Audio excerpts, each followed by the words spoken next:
Hey guys, welcome to Smack Talk Wrestling Reviews. I am your host, Boise, and this is NXT Review. We have a packed show.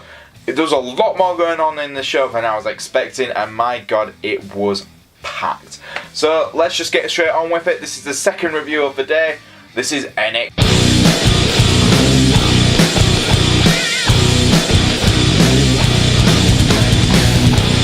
So we kicked off the show with a match which, if you blink, you will miss it. It was the Street Profits taking on the team of the Metro Brothers. Never heard of them before, either have I.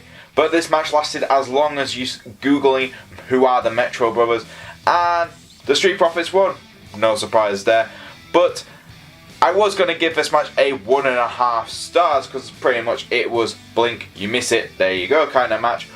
But it was saved because the Forgotten Sons came out of nowhere and beat the crap out of the Street Profits. Don't get me wrong, I am a huge fan of the Street Profits. I think they are one of the most charismatic teams on NXT.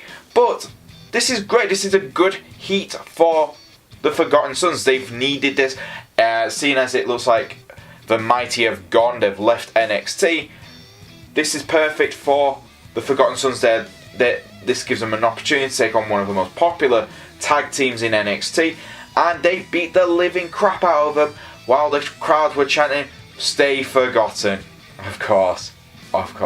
But no, I'm thinking this is a great opportunity for both teams. It could really lift one team to be the next NXT tag team challengers. So I hope this will happen. So I'm going to give it, after the post-match attack, I'm going to give it a score of a 2.5. Because I think that's a worthy mark. Next up, we had a war of words. It was Bianca Belair taking on the current NXT Women's Champion, Shayna Baszler. And I will give Bianca Belair her dues. I was a bit like, how's she gonna cope? And she stumbled a little bit, but she really carried herself in this promo, and she was very good. And I think her and Shayna Baszler will have a brilliant match.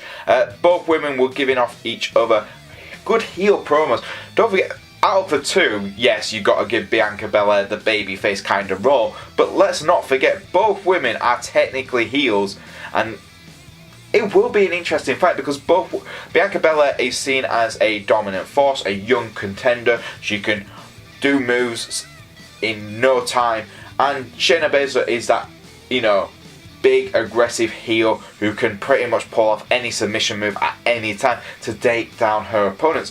Shayna Baszler had her two friends with her as well, but they didn't really do what's new there. But it was interesting to see Bianca Belair slap Shayna Baszler across the face and get out of the ring quite quickly. That really picked up that the promo between the two for me.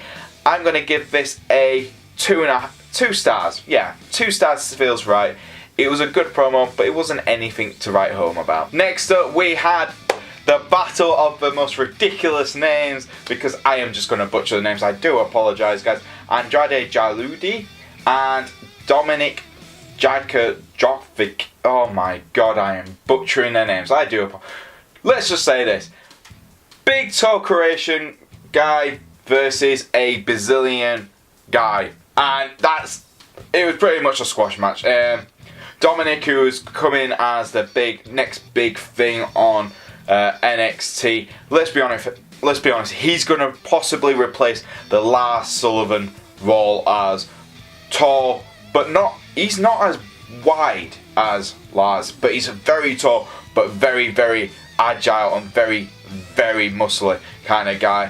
And this was just pretty much a squash match at its best. Yes, it lasted longer than normal squash matches, but that's all it really was, guys. I'm not really going to give it much of a high score. I think it's going to get a 2 out of 10 because I was impressed with what Dominic was able to put into the ring during the match. Next up, we had Johnny Gargano versus Humberto Carrillo, and this was a absolute, surprisingly, gem of a match. Johnny Gargano, you kind of forget his selling is that good. And Humberto, let's be honest, you kind of think, he's kind of going to job out here, isn't he? But yes, Humberto didn't win, but he looked absolutely... This is probably his best performance in NXT so far. I've seen him tag a few times. I've heard rumours that he's going to 205. So, you know, if that's the case, awesome. But this was a masterclass from both guys for me.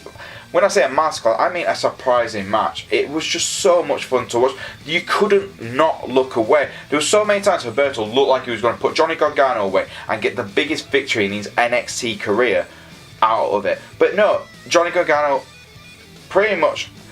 It's really weird with Johnny Gargano. His wrestling style hasn't changed that much, and he is on that precipice of being a heel. He is definitely a heel. I think he is a heel. But his wrestling technique and everything like that is still very similar to the Johnny wrestling kind of style, where he's still a babe using babyface. I don't know. It's really complicated with Johnny Gargano, and that's why I love watching him, because he just pulls off moves out of nowhere. And he's just, damn, that's impressive. It wasn't a quick match either, and that's the best thing. It was so much fun to watch. And I was like, how is this not the main event? I know our main event is Kassius Ohno versus Keith Lee, but this could have been, you know, I think because Humberto isn't a big name on NXT, that's probably why it was the second to last match of the night.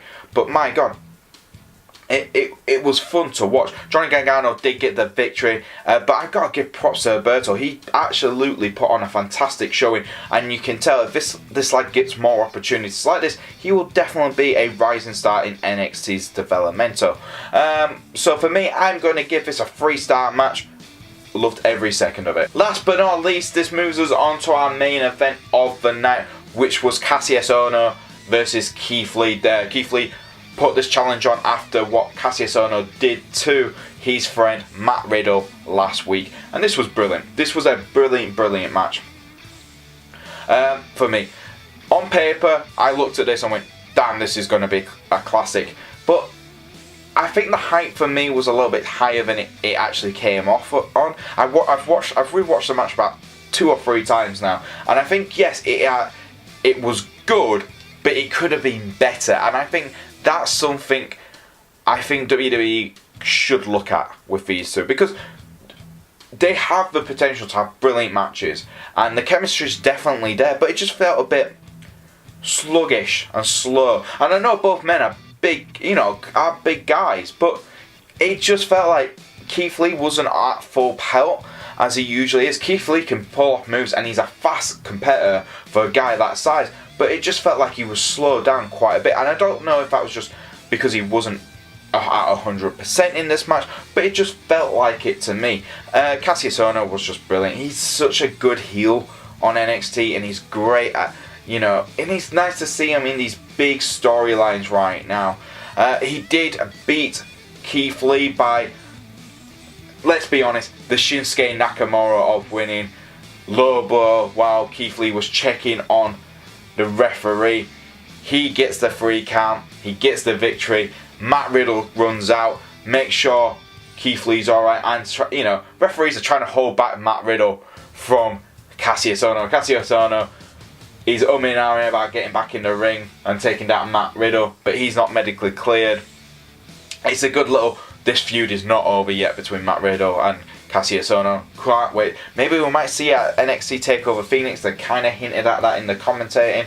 So, what am I going to give the score for this match? Like I said, it was a good match when it finally got going, but it was a very slow starting match, and like I said, it felt like Keith Lee wasn't at full whack at this one. So I'm going to give it a 2.5 stars. I think that's a fair score for a fair match. And there you go, guys. That was NXT for this week. We also got a Velveteen Dream video package yet again. It's the same one we got last week. And we also had Tommaso Ciampa and Aleister Black cut video promos as well towards their match at TakeOver Phoenix. They're both okay promos. Tommaso Ciampa's backstage promos are always funny and always good to watch, because he's that snivering heel champion you just love to cheer and love to see get beaten up at the same time. So final score for this week's episode of NXT, I think is a fair score of 2.5 stars. I think it's at the same level as what we got for NXT UK this week. So what was your favourite part of NXT this week? Leave it in the comments below. If you like our videos, don't forget to like, subscribe, and press the bell to keep notified. And if you want to follow us here at Smack Talk, it's at Smack Talk YouTube. If you want to follow me on the old Twitter, it's at Boise88. And I'll see you guys next time on Smack Talk Wrestling Reviews.